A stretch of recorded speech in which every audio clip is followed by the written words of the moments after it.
안녕하세요. 오늘 자리가 왜 이렇게 비었지?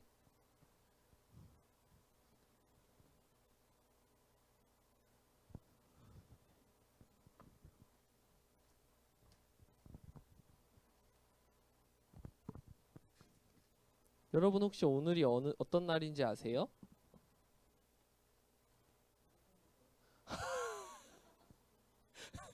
아, 틀렸어요. 아, 맞긴 맞는데 제 질문과 네, 우리 일단 사도행전 6장 한번 찾아볼까요? 사도행전 6장 1절부터 7절이에요.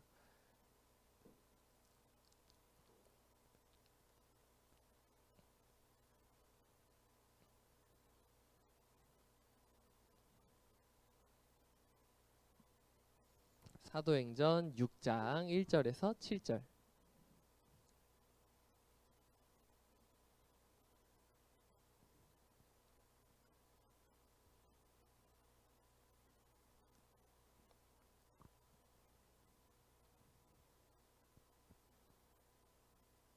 오늘은 여러분에게 좀 다소 생소할 수 있는 성령 강림절이라는 주기예요. 절기예요. 어, 우리 교회에서 되게 중요하게 얘기하고 되게 중요한 날이거든요. 이날은 예수 그리스도 십자가에서 죽으시고 부활하신 후에 약속하신 성령이 사람들에게 찾아와서 함께하기 시작한 것을 기념하는 날이에요. 오늘 그래서 우리 감리교회의 또 교회의 탄생일이라고 이렇게 축하하고 기념하기도 하고, 또 존 웨슬리 목사님이라고 우리 감리교회를 만든 목사님이 성령 체험을 하고 회심했다고 하는 것을 기념하는 날이기도 해요. 되게 중요한 날이에요. 감리교회가 탄생한 날, 우리 교회가 시작된 날, 그걸 기념하는 되게 중요한 날인데, 그런 오늘에 이 성령이 충만한 사람이라는 제목으로 성경 말씀을 통해서 이런 사람은 세상에서 많은 갈등을 어떻게 해결해 나가는지 좀 그 방법에 대해서 함께 알아보려고 합니다. 먼저 어떤 갈등이 있었는지, 오늘 말씀에 있었던 갈등을 함께 봐야 될 것 같은데요. 아까 찾은 말씀 한번 같이 읽어볼까요? 사도행전 6장 1절에서 7절이에요. 1절부터 읽겠습니다. 시작. 그때 제자가 더 많아졌는데 헬라파 유대인들이 자기의 과부들이 매일의 구제에 빠짐으로 히브리파 사람을 원망하니 12사도가 모든 제자를 불러 이르되 우리가 하나님의 말씀을 제쳐놓고 접대를 일삼는 것이 마땅하지 아니하니 형제들아 너희 가운데서 성령과 지혜가 충만하여 칭찬받는 사람 7을 택하라. 우리가 이 일을 그들에게 맡기고 우리는 오로지 기도하는 일과 말씀 사역에 힘쓰리라 하니 온 무리가 이 말을 기뻐하여 믿음과 성령이 충만한 사람 스데반과 또 빌립과 브로고로와 니가노르와 디몬과 바메나와 유대교에 입교했던 안디옥 사람 니골라를 택하여 사도들 앞에 세우니 사도들이 기도하고 그들에게 안수하니라. 하나님의 말씀이 점점 왕성하여 예루살렘에 있는 제자의 수가 더 심히 많아지고 허다한 제사장의 무리도 이 도에 복종하니라. 아멘. 1절에 이제 갈등 상황이 나와 있는데 여기가 쉽지 않더라고요.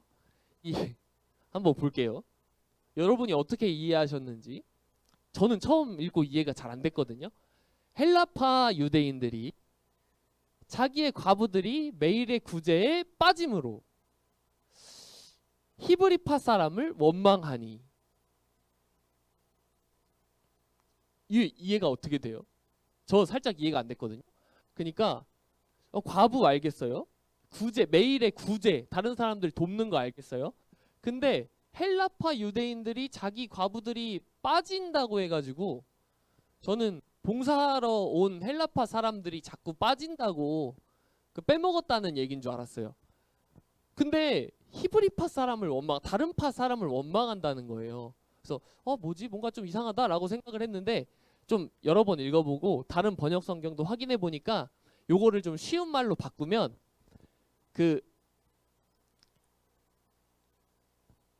이 제자가 되게 많아져 가는 상황, 교회가 커지면 제가 전에 설교했던 것처럼 교회에 쌓인 재산이 많아져서 더 많은 사람한테 나눌 수가 있었어요.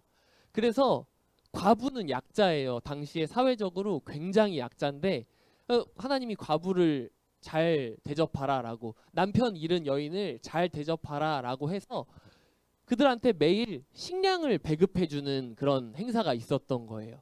근데 이 히브리파 사람들이 이스라엘 주민이에요. 원래 예루살렘 주민, 원래부터 하나님 말씀을 따르던 히브리파 유대인, 그리고 원주민, 그리고 외국에서 와서 예수님을 믿고 공동체에 새로 들어온 헬라어, 고대 그리스어를 사용하는 헬라파 유대인들, 이방인들이 있었어요. 그러니까 주로 이거를 누가 관리했겠어요? 원래 있었던 사람들이 관리했겠죠. 히브리파 사람들이 헬라파 사람들한테까지 나눠주는 거예요.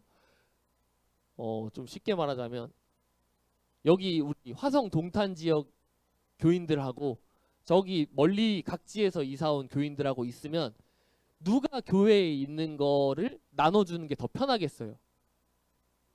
원래 동탄 사람들, 화성 사람들이 하는 게 편하겠죠. 그래서 그렇게 그냥 계속 하고 있었던 건데, 그러다 보니까 새로 온, 밖에서 온 사람들 좀 몇 명을 빼먹은 거예요. 이 빠짐으로가 누가 빠진 게 아니라 그걸 못 준 사태가 좀 있었던 거예요. 그래서 이게 몇 번 반복되니까 이제 서운한 거예요. 아, 왜 우리 밖에서 온 사람들이라고 잘 안 챙겨주나? 그렇게 좀 서운했던 거예요. 그래서 히브리파 유대인들이 헬라파 유대인들을 원망했던 거예요. 아, 왜 우리 거 자꾸 빼먹냐? 우리가 밖에 온 사람이라서 그러냐? 우리가 나중에 온 사람이라서 그러냐? 라고 이제 원망을 한 거예요. 그런 상황, 그런 갈등이 발생한 상황에서 교회 지도자인 이제 예수님의 12제자가 와서 이 문제 상황을 봐요. 그리고 그 문제를 이렇게 봅니다. 아, 우리가 하나님의 사랑을 실천한다고 하면서 진짜로 놓치지 말아야 될 거를 놓치고 있구나. 그래서 2절에 보면 이렇게 말해요. 우리가 하나님의 말씀 전하는 일을 제쳐놓고 책상에 앉아서 기다리기만 해서는 되겠느냐? 그래서 이제 3절에서 5절 말씀 내용에 보면 지도자들은 그렇게 그들한테 가장 중요한 역할, 말씀을 전하는, 하나님의 말씀을 전하는 일에 집중하고 다른 사람들이 할 수 있는 일은 믿을 수 있는, 또 그 교인들이 믿을 수 있는 원하는 사람들에게 맡기게 됐어요. 그래서 교인들은 기뻐하면서 성령이 충만하고 믿음이 있는 사람 7명을 뽑아서 그 갈등의 중재자 역할, 그 일을 감당할 역할을 새로 맡겨요. 이게 집사님 알죠? 집사님, 교회 집사님 있잖아요. 엄마 아빠 집사님 권사님 아니에요? 그 집사님이 처음 생긴 사건이에요. 이 제자들이 이 사람들한테 이제 머리에 손을 얹어서 기도해주고 중요한 역할을 맡긴 거예요. 그리고 7절, 하나님의 말씀이 더욱 퍼져나가서 예루살렘에 가득하게 되었대요. 심지어는 과거에 예수님을 모르던 유대의 제사장 집단까지도 십자가를 지시고 부활하신 그 예수님의 소식을 듣고 서로 사랑하라는 그 말씀에 복종하게 되었다고 기록하고 있어요. 혹시 여러분은 교회에서 또는 여러분의 삶에서 이 비슷한 갈등을 겪어본 적이 있을까요?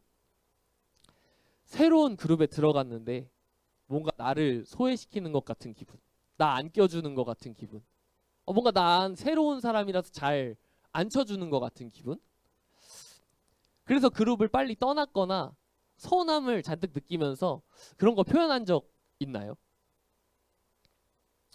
교회 처음 나왔는데 오랜만에 왔는데 전도사님도 선생님들도 낯설고 애들 잘 아는 애들이랑만 자꾸 노는 것 같고 내가 낄 자리는 없는 것 같은, 나를 밀어내는 것 같은 그런 기분 혹시 느낀 적 있나요? 우리 교회에서 그런 일이 있었다면 먼저 죄송하다고 제가 사과를 드리겠습니다. 근데 오늘은 여기서 멈추지 않고 말씀을 통해서 이런 갈등을 해결하는 자리까지 나아가 봤으면 좋겠습니다. 여러분이 믿지 못하시겠지만 제 얘기를 잠깐 해볼게요. 제가 어렸을 때요. 정말 말 한마디 없고 벌써 웃는 사람 있어요? 말 한마디 없고 숫기도 없고 지금보다 더 뽀얗고 여리여리하고 왜? 여리여리하고 이 얘기하면 나이 많아 보인다고 할 텐데 혈액형이 A형에 진짜 소심한 사람이었어요. 진짜 그거에 딱 맞는 사람이었어요. 실제로 그 여러분이 더 잘 아는 MBTI 대문자 I였어요. 저는 분명히. 그래서 뭐 학교에서 이제 특성 검사 이런 거 하잖아요. 성격 검사 이런 거 하면은 연구자 이런 거 나왔어요. 네. 과학자. 어렸을 때부터 꿈이 그거였거든요. 근데 지금 어때 보이세요? 저랑 얘기해 본 분들 아마 얘기하면 대화 끊을 타이밍을 못 찾을 거예요. 죄송합니다. 그렇지만 지금 이런 저라도 사실 처음 보는 사람한테 말 걸고 대화하는 거 어려워요.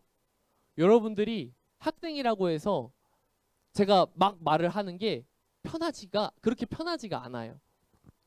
어떤 사람의 바운더리 안으로 그 경계선 안으로 들어가서 서로 간의 그 내적 간격에 부딪히는 일은 여전히 저도 쉽지 않아요. 그게 쉽지 않은데 또 전도사님 같은 사람이 먼저 그렇게 하지 않으면 저도 소외감을 느끼고 여러분들도 소외감을 느껴요. 먼저 기다리는 사람들은 나도 뭔가 다가가고 싶은데 무슨 말을 해야 되지? 무슨 반응을 해야 되지? 이거 생각하는 사이에 사람이 와서 인사하고 가버려요. 내향인들. 기다리는 사람 그랬고 그러면 또 이제 나중에 생각하는 거 인사하고 가버리면 속으로 이미 가버렸네. 내가 너무 반응을 못했나? 내가 너무 재미없었나?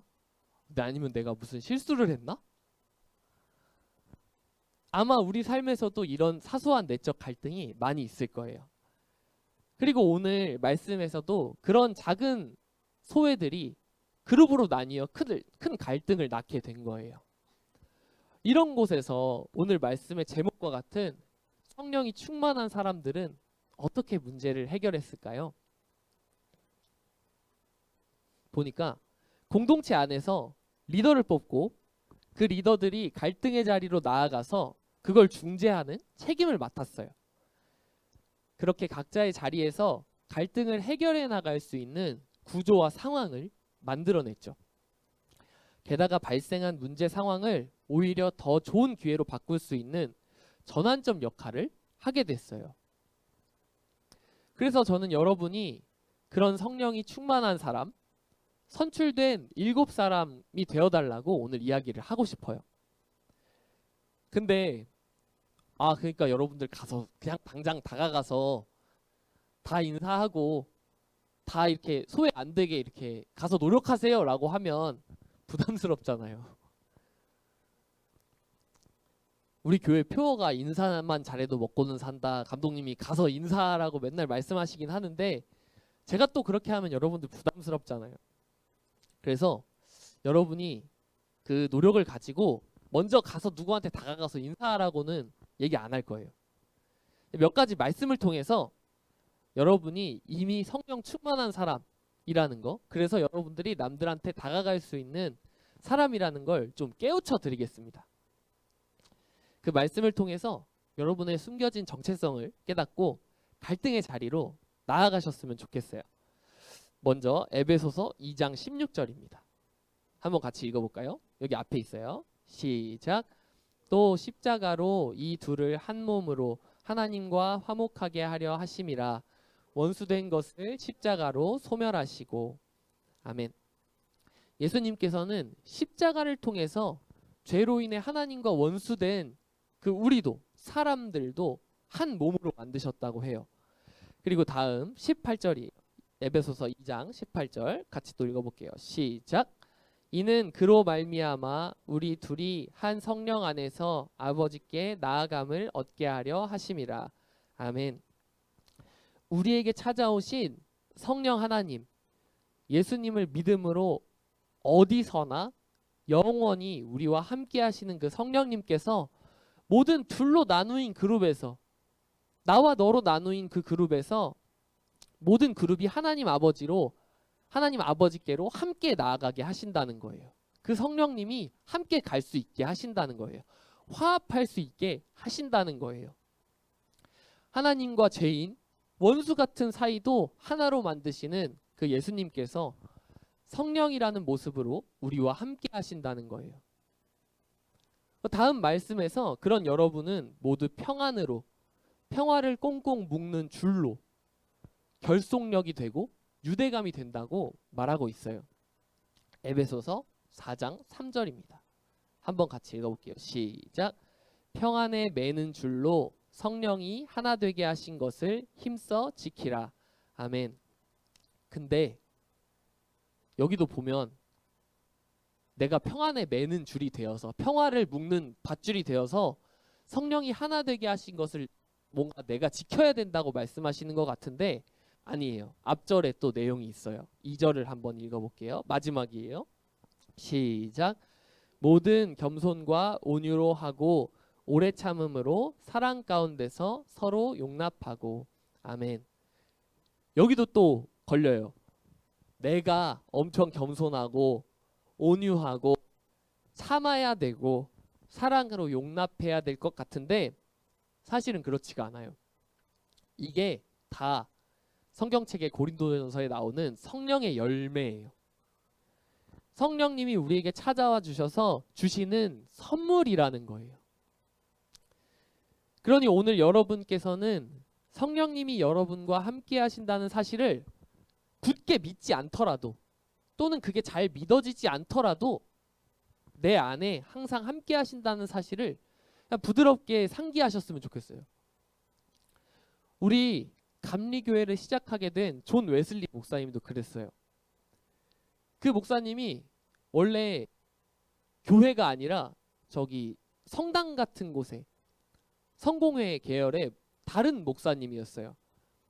근데 자기는 그 교단에서 나오고 싶지 않은 사람이었는데도 불구하고 결국 이 교회를, 감리교회라는 걸 세우게 된 이유가 어느 날 그냥 길을 가다가 별 다르지 않게 들려오는 찬양 소리, 그리고 갑자기 로마서 말씀을 읽는 걸 듣고 마음이 이상하게 따뜻해지는 걸 느꼈대요.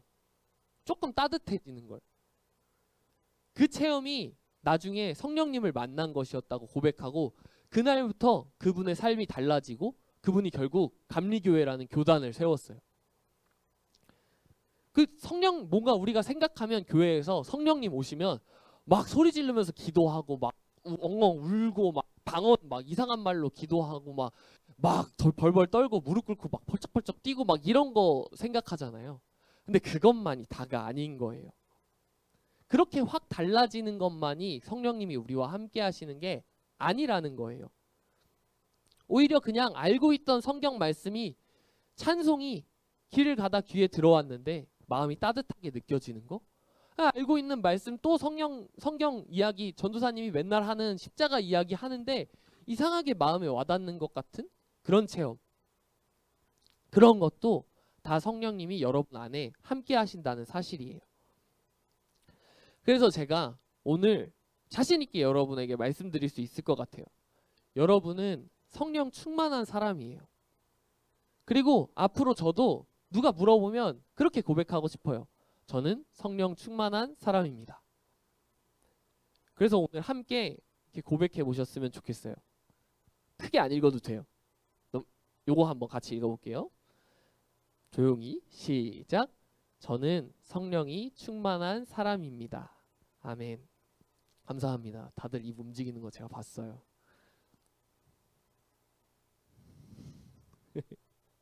그리고 그러니까 여러분, 이번 한 주간 갈등의 자리로 나아가는 여러분이 되셨으면 좋겠어요. 문제가 있을 때 회피하는 거 가끔 답일 때도 있거든요. 잠깐 피하는 거 답일 때도 있는데 그거보다 더 나은 자리로 가려면 갈등의 자리로 좀 더 다가가는 게 좋아요. 그 어려워 보이는 자리에 나가서 한번 부딪혀 보는 게 더 나아요. 그리고 이러한 작은 갈등의 자리에 먼저 나아가는 여러분이 되셨으면 좋겠어요. 사람과 사람 사이의 간격에서 먼저 다가가는 사람이든지, 또 여러분이 누군가 찾아오는 걸 당한 사람이든지, 그때 이런 방법이 있어요. 마음속으로 잠깐 기도하면서 딱 3초를 더 버텨보는 거예요. 성령님, 제 마음에 용기를 주셔서 다가갈 수 있게 해주세요. 또 다른 더 큰 문제들이 있을 때, 사람과 사람 사이에 오해가 생겼거나 서로 간에 불편함을 표출하면서 싸움이 날 것 같은 자리에서도 성령 충만한 사람으로 지혜로운 중재자가 되시기를 소망합니다. 마치 오늘 말씀에서 예수님의 제자들이 문제의 중심에서 본질을 파악한 것처럼, 잊어버렸던 본질을 다시 찾은 것처럼, 그곳에서 내가 할 수 있는 일을 파악하고 그곳으로 나아가셨으면 좋겠습니다. 또 선출돼서 7명이 선출돼서 다른 사람들이 소외되지 않게 불편을 당하는 자리에 나아갔던 것처럼, 조금 귀찮고 어렵더라도 도울 수 있는 것을 여러분의 방식으로 도와보셨으면 좋겠습니다. 마지막으로, 또 누군가 내게 다가와서 도움을 주려 하거나 도움을 요청할 때 그것을 기쁜 마음으로 받아서 평화의 매듭이 되는, 평화를 묶는 밧줄이 되는 여러분이 되시기를 소망합니다. 오늘 이 성령 강림절을 보내고 한 주간 세상으로 나가게 될 우리 고등부 여러분, 다시 한번 읽어보겠습니다. 이번에는 아까보다 조금 더 크게 읽어주세요. 같은 말이거든요. 준비됐을까요? 읽어볼게요. 시작. 저는 성령이 충만한 사람입니다. 아멘. 여러분은 성령이 충만한 사람이에요.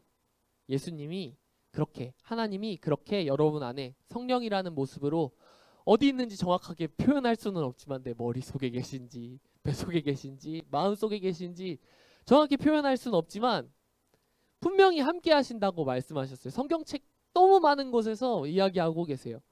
하나님께서 성령으로 그렇게 여러분에게 가득하게 하신 열매들, 겸손과 온유와 오래 참음과 사랑으로 용납하는 마음을 가지고 한 주간 여러분의 세상을 하나님의 나라로 바꾸어 가시기를 소망합니다. 한 주간 성령 충만함으로 하나님의 나라를 경험하는 여러분이 되시기를 축복합니다. 네, 찬양팀 나와주시고요. 오늘 말씀을 생각하면서 우리 안에 계신 성령님을 다시 기억하면서 성령이 오셨네 함께 찬양하고 기도로 나아가겠습니다.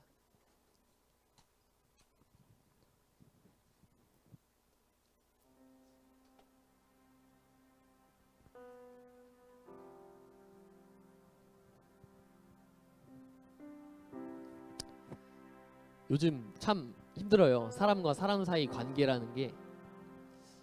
전사님 내일 결혼하는데 이게 뭐 싸우고 그런다는 얘기 아닌데, 이 서로 양보하면서 맞춰갈 수 있는 사람 찾기가 되게 어렵더라고요.